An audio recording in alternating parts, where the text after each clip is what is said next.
Você já parou para pensar em como a psicologia, durante muito tempo, tentou explicar nossas vivências como se fossem apenas reações a estímulos físicos? Como se sentir, perceber ou lembrar fossem simples consequências de algo externo? Neste vídeo vamos entender como o gestaltismo rompe com essa visão mecanicista e inaugura uma nova forma de olhar para a experiência humana, centrada no sentido, na organização e no valor do vivido. Acompanhe comigo o fascinante retorno à experiência psicológica proposto pela Escola de Berlim. No século XIX, a psicologia vivia sob forte influência da física mecanicista. A ideia dominante era que toda experiência psicológica, fosse ela de memória ou de percepção, deveria ser analisada como um reflexo direto do mundo físico. A mente era compreendida como uma extensão da matéria, e tudo que não pudesse ser medido, calculado ou traduzido em estímulo e resposta era simplesmente descartado. Nesse modelo, o mundo da experiência, com seus sentidos, valores e significados, era deixado de lado. Era como se os psicólogos estivessem dizendo: só vamos considerar real aquilo que podemos medir com precisão matemática. Mas nós, como seres humanos, sabemos que nossa percepção cotidiana vai muito além disso. Vemos o mundo de forma plena, rica em cores, formas e sentidos. E é exatamente aí que começa a crítica. A psicologia experimental do século XIX buscava encontrar formas de explicar a experiência interna como um prolongamento do mundo externo.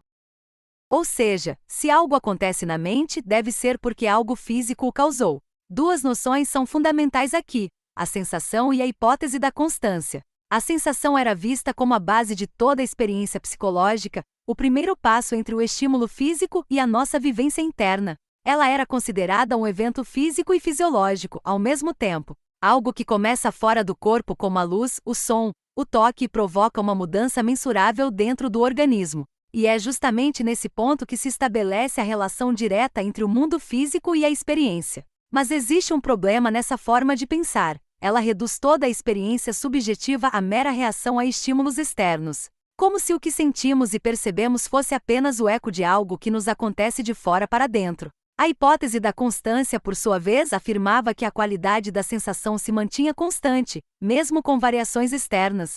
Por exemplo, mesmo que a luz mude, continuamos percebendo uma maçã como vermelha. Isso parecia reforçar a ideia de que a sensação podia ser uma medida estável, confiável, quase como uma régua interna. Só que ao fazer isso, a psicologia acabava eliminando justamente aquilo que torna a experiência humana única: o sentido, o valor, a ordem subjetiva. A experiência era tratada como se fosse algo objetivo e neutro, quando, na verdade, está profundamente ligada ao modo como nos relacionamos com o mundo. A crítica começa a surgir aí, porque essa visão mecanicista, herdada da física de Galileu, separava radicalmente o sujeito daquilo que ele experimenta. O que se buscava não era compreender o conteúdo da percepção, mas sim descrever o exercício de uma função. A realidade era reduzida ao mensurável, e tudo que fugia disso era ignorado.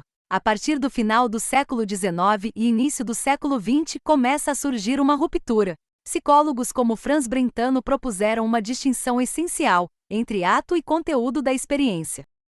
Ou seja, não basta descrever o que é percebido, é preciso investigar o próprio ato de perceber. É isso que dá início ao deslocamento que vai marcar o nascimento do pensamento fenomenológico e, posteriormente, do gestaltismo. A escola de Wurzburgo, influenciada por Brentano, vai afirmar algo radical: o pensamento pode existir sem imagem. Ou seja, podemos pensar sem necessariamente visualizar ou representar algo em nossa mente. E esse pensamento pode ser estudado de forma experimental. Isso era uma ruptura profunda com o modelo anterior, que ligava toda a experiência à sensação. E é nesse contexto que surge uma nova chave para estudar a experiência: a noção de que o conteúdo psicológico não pode ser reduzido à soma das sensações. O foco passa a estar nas relações que estruturam a experiência, e não apenas nos seus elementos isolados. Um bom exemplo disso é trazido por von Ehrenfels, que chamava atenção para as chamadas qualidades estruturais.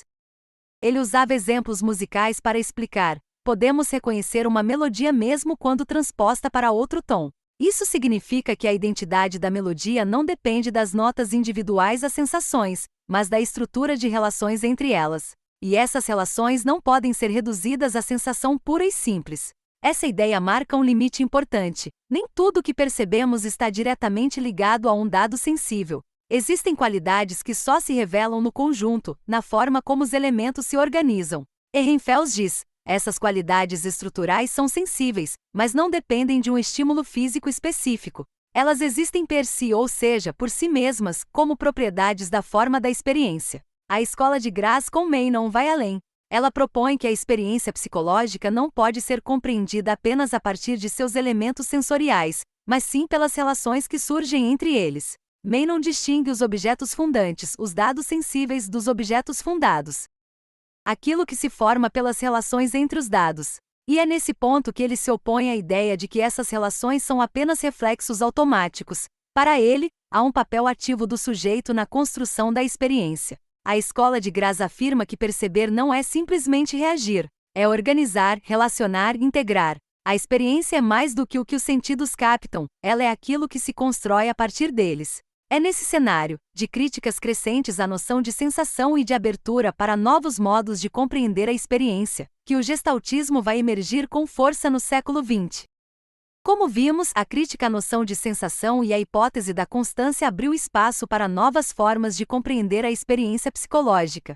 A Escola de Berlim foi uma das mais importantes nesse processo, e sua principal contribuição foi justamente o retorno à experiência vivida como ponto de partida para a psicologia. Eles propunham algo radical. Em vez de partir de conceitos abstratos ou modelos teóricos pré-concebidos, devemos olhar diretamente para o modo como o mundo se mostra para nós. A experiência não é algo construído a posteriori, ela é vivida de forma imediata, com sentido, coerência e valor. Para explicar isso, o gestaltismo utiliza a ideia de um paralelo com o cinema. Imagine uma cena de filme. Ela não é vivida como uma soma de quadros isolados.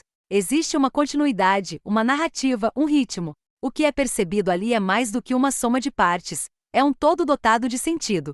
E esse sentido não está apenas na tela, mas na forma como o espectador se engaja com ela. Da mesma forma, a experiência psicológica é percebida mais do que pensada. Ela é integrada, inteligível e acessível ao sujeito comum, ao leigo, não apenas ao cientista. Esse retorno à experiência envolve o que os gestaltistas chamam de insight, um discernimento imediato, intuitivo, que nos permite apreender o sentido do que vivemos.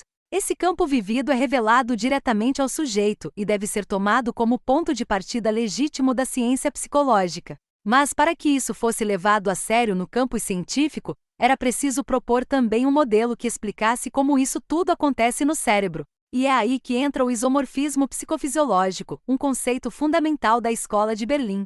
A ideia de isomorfismo parte do grego iso igual e morfé forma. Ou seja, as estruturas vividas na experiência têm correspondência com estruturas fisiológicas no cérebro. Isso não significa que exista uma imagem cerebral que copia a experiência, mas sim que há uma identidade de forma. Uma homologia estrutural entre o que se vive psicologicamente e o que ocorre fisiologicamente. Por exemplo, quando vemos uma figura com uma forma específica, como um círculo ou uma linha, essa forma teria uma correspondência no padrão de ativação cerebral. Isso é muito diferente de pensar que o cérebro imita a imagem, é mais sutil. Trata-se de reconhecer que há um paralelismo estrutural entre o vivido e o fisiológico. Esse modelo rompe com a ideia de que o físico e o psíquico são domínios separados e arbitrários. A psicologia clássica tratava a fisiologia como algo externo, alheio à experiência. O gestaltismo, ao contrário, propõe que há uma continuidade entre os dois domínios. Isso permite à psicologia ser pensada como uma ciência natural, sem perder o foco na experiência vivida. A referência ao campo é outro ponto importante.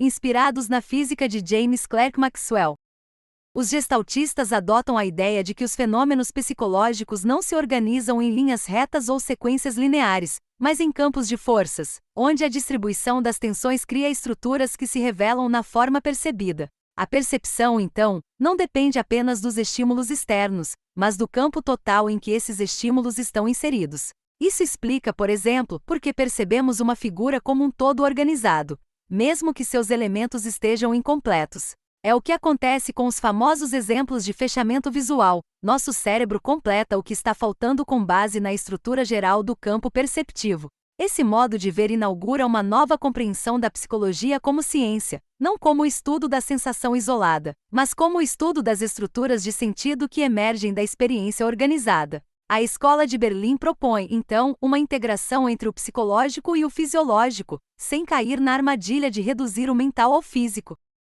Ela afirma que o fato descritivo como algo é vivido e o fato funcional como isso se organiza fisiologicamente são duas faces da mesma moeda. Essa postura impacta profundamente o campo da psicologia ao longo do século XX, especialmente por meio do trabalho de pensadores como Kurt Lewin. Lewin desenvolveu a chamada teoria de campo, segundo a qual o comportamento humano deve ser compreendido a partir das tensões e forças do campo social em que o sujeito está inserido. Ele leva a psicologia para fora do laboratório e a insere no contexto real da vida cotidiana. Lewin foi pioneiro também na valorização da psicologia comunitária e da pesquisa-ação, que busca transformar a realidade social a partir da escuta e da participação dos sujeitos pesquisados. Essa abordagem foi especialmente importante na psicologia social americana e também influenciou o Brasil, tanto na clínica quanto na educação e nas políticas públicas. Outros nomes importantes ligados à Escola de Berlim incluem Kurt Goldstein e Ademar Gelb, que estudaram os efeitos da estrutura na psicopatologia, especialmente em casos de afasia. Para eles, um paciente afásico não é apenas alguém com uma lesão de linguagem, é alguém cuja estrutura global da experiência foi modificada. Ele continua sendo um homem em sua totalidade, mas com outra forma de organização psíquica. No Brasil, a influência do gestaltismo também se fez presente por meio de pesquisadores como Newton Campos e Antônio Gomes Pena, que divulgaram as ideias da Gestalt por meio do ensino e da publicação de trabalhos acadêmicos. Em São Paulo, destaca-se a atuação de Arno Engelmann, responsável por difundir essas ideias no contexto da educação e da formação psicológica.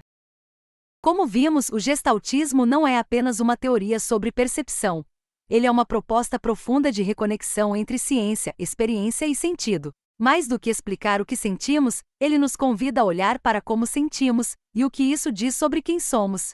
Se você gostou desse mergulho no pensamento gestáltico, curta, compartilhe e se inscreva no canal. E me conta nos comentários: a psicologia, para você, é mais ciência, arte ou experiência? Até o próximo vídeo!